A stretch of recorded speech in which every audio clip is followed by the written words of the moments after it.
So, welcome everyone to the year of the fire horse. So, I am so excited to be sharing this episode with you today on Chinese New Year, 17th of February, 2026, which is the start of the fire horse year.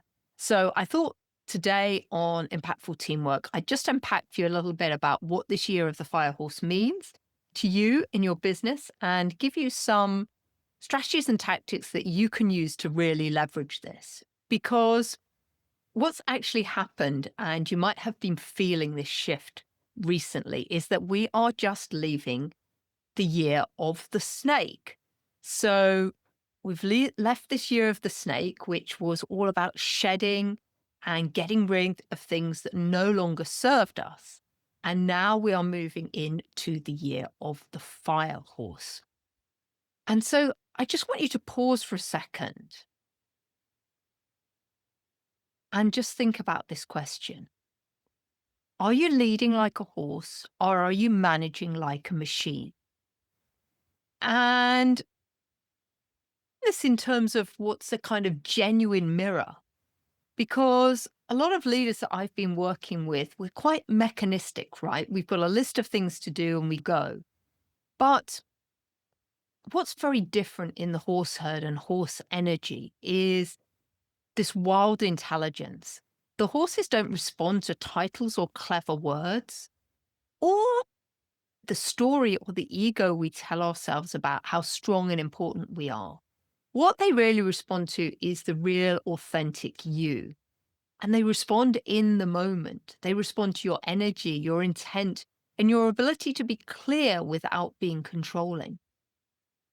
They actually look into the heart and soul of who we are. And this is because horses have amazing sensory acuity and they can read what's going on with us from a very long distance away. It always makes me laugh, actually, because whenever I used to show up at the yard, when I used to drive and I wasn't living on site where the horses were, they always could hear my car arriving. They knew exactly which one it was and they always appeared in time. So this is their level of sensory acuity. They're really able to tune in very, very subtly to what is going on.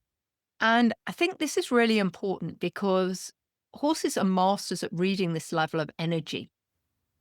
And whenever clients come to events here, the horses instinctively know the clients that maybe have some degree of anxiety and fear around horses, maybe because of something they've read or heard, or maybe because of a previous experience.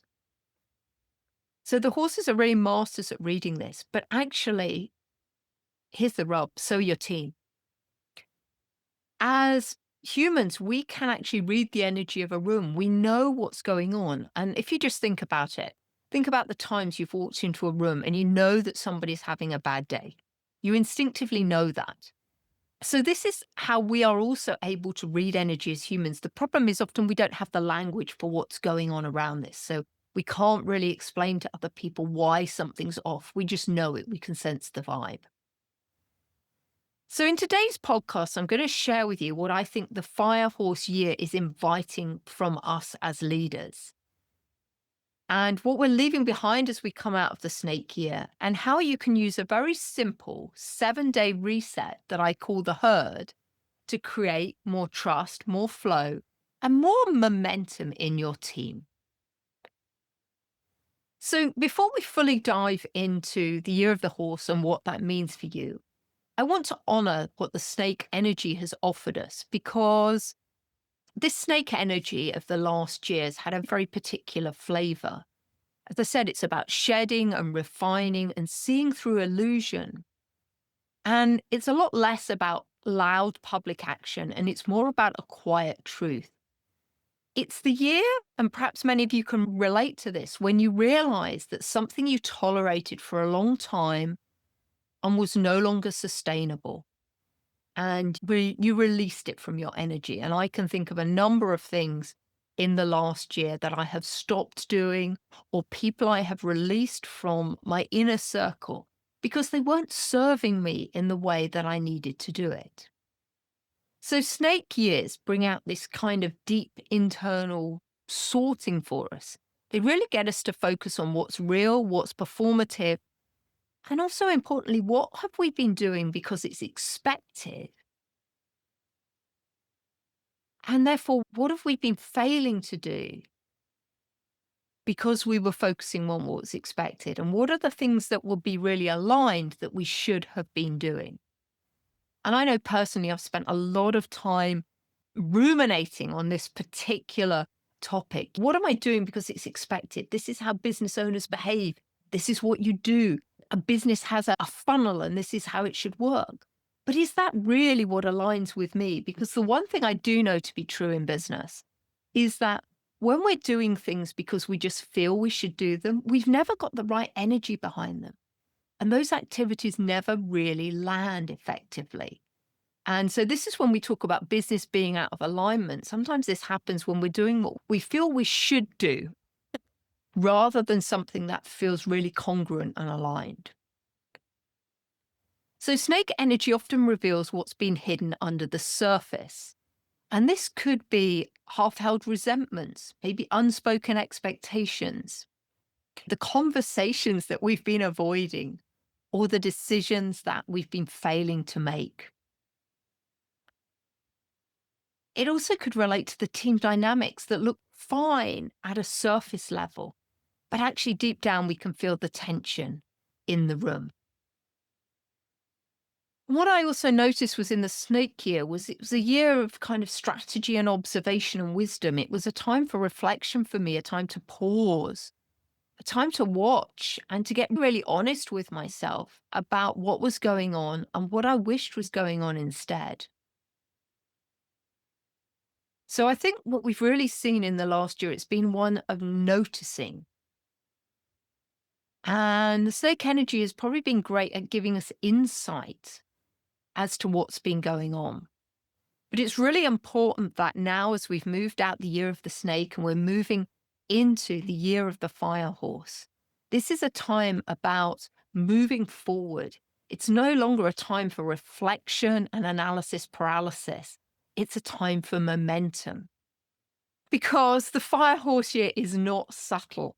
A fire horse year doesn't want us to sit in endless reflection. It wants movement, it wants courage, it wants momentum.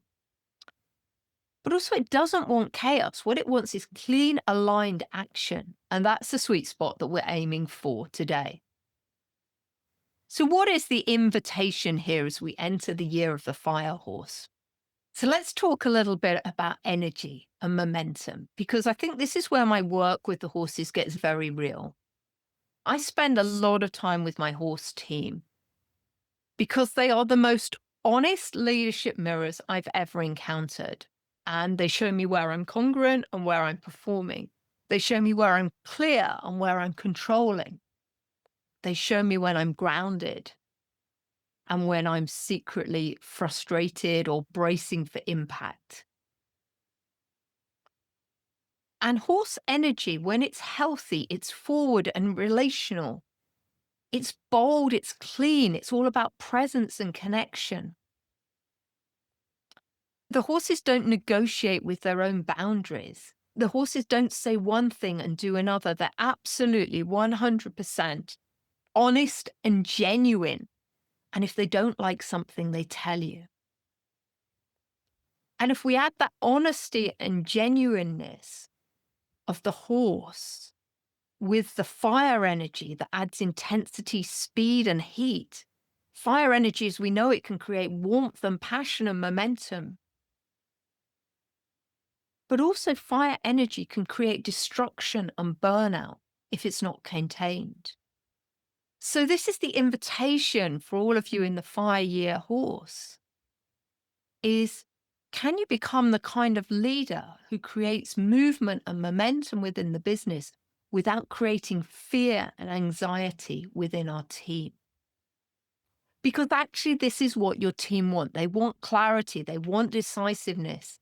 They want to feel like there's a direction.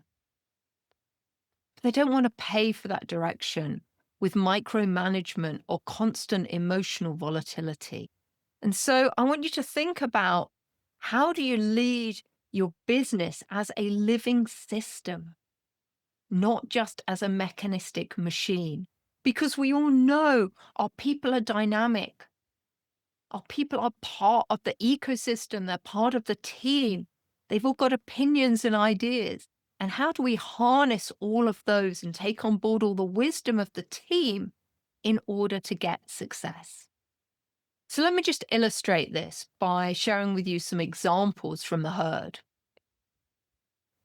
And this is one that happened just actually yesterday. And it was a really cool morning. And I was out by the gate, and my horses were in the field, and they were actually down next to their friends in the field right next to them. And they looked pretty relaxed. In fact, Thistle was lying down. She was nearly asleep. But the thing is with the horses, even when they're resting, they're always fully awake. They're always reading the environment and reading each other because they need to know and be aware of where the danger is coming from. And as I was out in the field watching them, all of a sudden, a tractor started moving in the field further down. And the wind got up, and all of a sudden, the horses lifted their head and looked automatically at what was going on. They were tracking what they thought could potentially be danger. They shifted their weight, and in that moment, all the horses huddled together, all looking in the same direction. And within seconds, and without a single word, the horses had moved into a formation that made them safer. And it's this collective wisdom and collective movement that's so powerful within the horse herds because they are specialists at keeping everybody safe. And typically they move into this diamond formation that many of you will have heard me talk about, the diamond model of leadership, where they're all paying attention to what is going on so they can all keep themselves safe. But what's great is that they have a look, they become really aware of where the potential danger is, and then they stop and take a moment of discernment. And in that moment, even though the horses were paying attention to the tractor in the next field, they weren't running away. It hadn't triggered in them some massive fear that they needed to get away from it. They were just being very discerning and checking out what was going on. So they were alert and ready to move should that tractor have been a mountain lion. But in the event that it wasn't, they could just be aware that there was something over there and then decide about how to respond.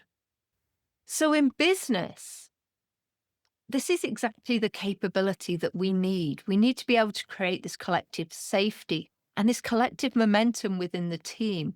We need to be able to help our teams reorganize, adapt, and respond and move together without this spiraling into some kind of drama. And the question is, how do you build that? This is where I'd like to suggest to you today that I would like to introduce something called the herd.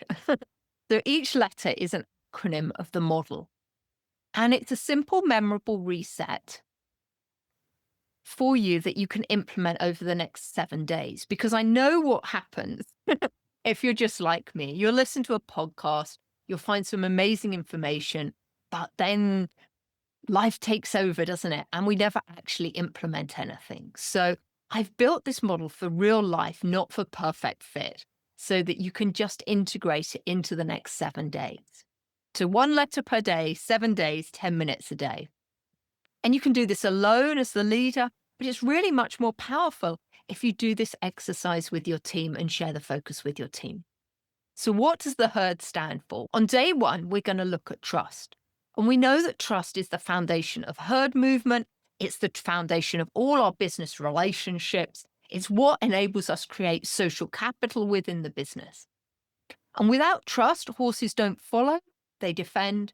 And without trust, teams don't collaborate, they protect. And this is what I've learned from the horses. Trust isn't built through reassurance. It's built through consistency, through congruence, through follow-up. It's built by doing what you say you're going to be doing. If you set a boundary, keep it. If you ask for honesty, don't punish people when they give it to you. And I know with the horses, they are so diligent about this. If I ask something of them, then they expect me to follow through with it and do what I say I'm going to do.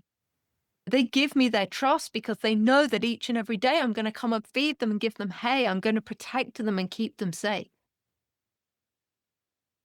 But if I didn't do that, then why would they rely on me? They'd have no respect. They would run away.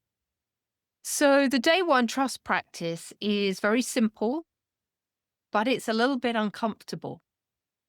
So I really want you to think about the question, where have I been predictable and where have I been inconsistent or noisy, unclear, emotionally variable, changing my priorities, moving the goalposts? And I don't want you to beat yourself up as you realize this. You just need to see it because seeing is the beginning of changing things. And then choose one small specific promise that you can keep this week, something your team will actually feel and see and keep to it, because that's how trust begins. Trust begins through our action. And when people know that they can trust us to do what we say we're going to do, that really stabilizes the environment. The H is for heat check your energy. And this is where horse energy can become a leadership superpower because horses read our nervous systems. They don't wait for you to tell them how they feel. They already know. Like I said, their energy is so sensitive. They know when my car was pulling up at the old stables where I used to be. They know how I'm feeling before I even get to the field. And if my internal state is rushed or tight or brittle or performative, they respond accordingly. So I remember a day when we had some clients working with the horses, and the clients were all very high energy and really anxious. And what it did was all the horses became really anxious and had high energy. And in the herd observation exercise that we did, all the horses were running around in some kind of crazy state. It was really interesting. So they just fed off the energy and the vibe of the team. And they weren't happy with it because it was really grounded and really dysfunctional, this energy. So at that moment, I actually had to get the clients to stand and engage in some box breathing to really ground themselves and get them in the moment. So what we're doing today on day 2 is about heat checking your energy and removing one thing that drains it. So what I'd like to invite you to do is look at your week and ask, what's draining you right now? What's stealing your energy and giving nothing back? And it could be, for example, a meeting with no purpose. It might be a decision loop that keeps spinning because nobody has decision rights. Or it might be a communication channel that's become a dumping ground. So choose one drain and remove it, or at minimum, reduce it. And then before the next challenging conversation or important conversation you need to have in the business, take 60 seconds to regulate. Get your feet on the ground, get really grounded, put your shoulders back, and do some breathing. Breathe long and slow, and really consciously choose the energy you want to bring to the conversation. Hopefully, it will be calm, clear, direct energy. And when we do this, it means that we can start removing the emotional storm that is over most of us. And we can get to a place of much more calm and centeredness. And from that place of calm and centeredness, we actually give people confidence that we know what's going on. And that makes people feel safer. And we create that psychological safety that people crave. The E is for expose the unsaid. And so, as I said, in the snake year, a lot of people discovered truths that they couldn't unsee. And so what's happening here in the fire horse year is it's going to ask you to speak these truths that you saw. Because the unspoken truth creates drag, it creates silo behavior, it creates passive resistance, and it creates these meetings that look polite, but they feel dreadful, don't they? Because nobody's saying anything. And again, we instinctively know this is going on. So what I'd invite you to do here on day 3 is really say what needs to be said with courage and care. And ask your team, what are we not saying that needs saying? And then here's the discipline. When we ask this question to people, what are we not saying that needs to be said? Then zippity zip up, be silent, and just say nothing. And leave people the opportunity to really think. And sometimes you'll even literally see the cogs in their head spinning round as they try and figure out what it is. But we need to give people the opportunity to really think and let them decide honestly what they're willing to reveal. And this can be super, super powerful because it really encourages the elephant in the room to be spoken about, all the things that we haven't said. And the important thing is, whatever is said, don't defend it, don't explain it, don't justify it. Just listen and reflect back to people what they've said so that they know you have heard it, and then name the next step. So the goal here is to clear the air so that movement becomes possible again and we don't get locked in friction. Day 4, we're going to look at H, which is hold the boundary. Now, horses have fences and they respect them most of the time. Sometimes Bracken doesn't respect my electric fence, but as a whole, horses do respect the fences. And they don't respect the fences because they're restrictive.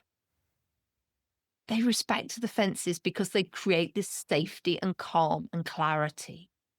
And our teams need these psychologically safety fences as well.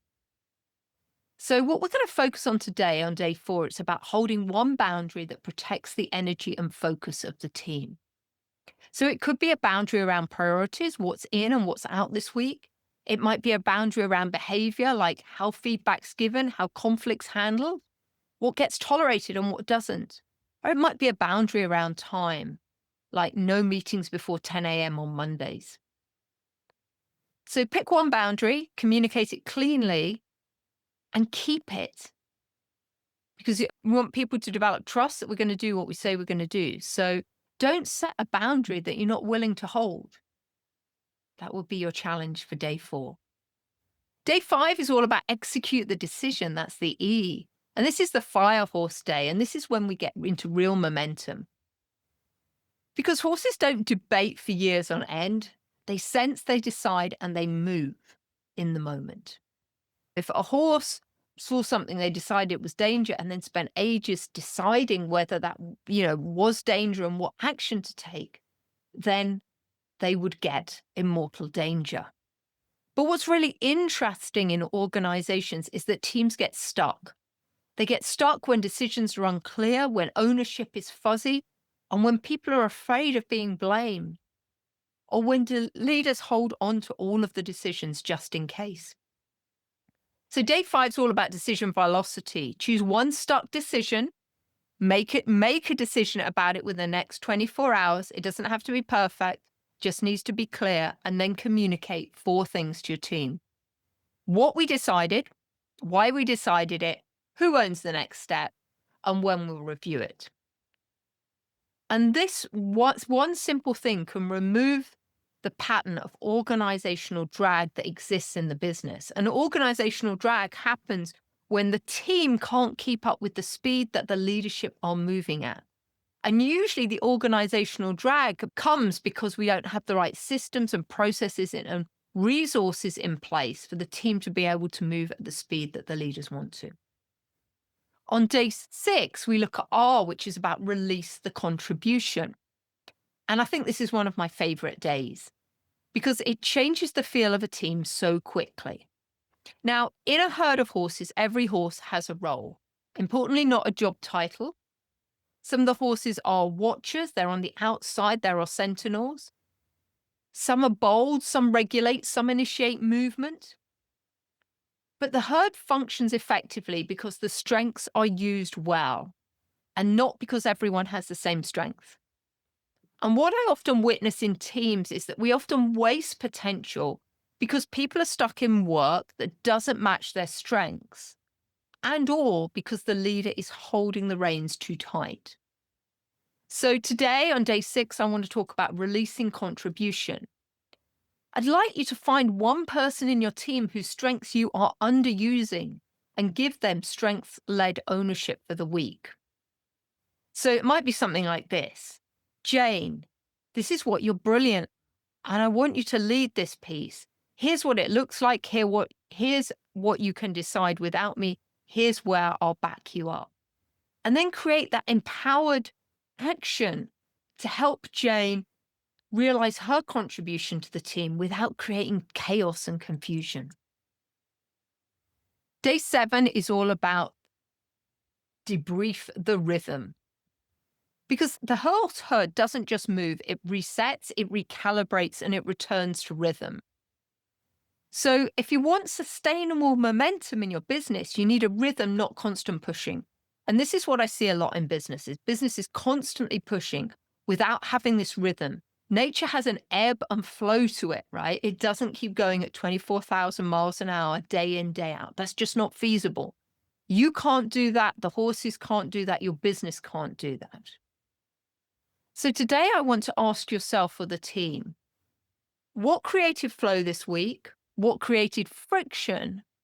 And what do we keep, stop, and try next week?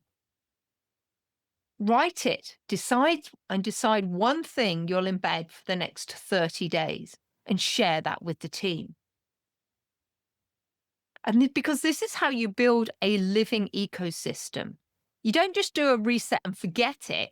You design a rhythm that keeps you moving. So as we step out of the year of the snake into the year of the fire horse, I want to leave you with this. The snake helped you see, the horse helps you move. And if you want to move without burning out, if you want your team to move together instead of pulling apart, then I really recommend you do the 7-day The Herd. 1 letter per day, 10 minutes a day, consistent, simple, and visible. And if you want a 1-page PDF guide, send me a message with The Herd and I'll get it over to you.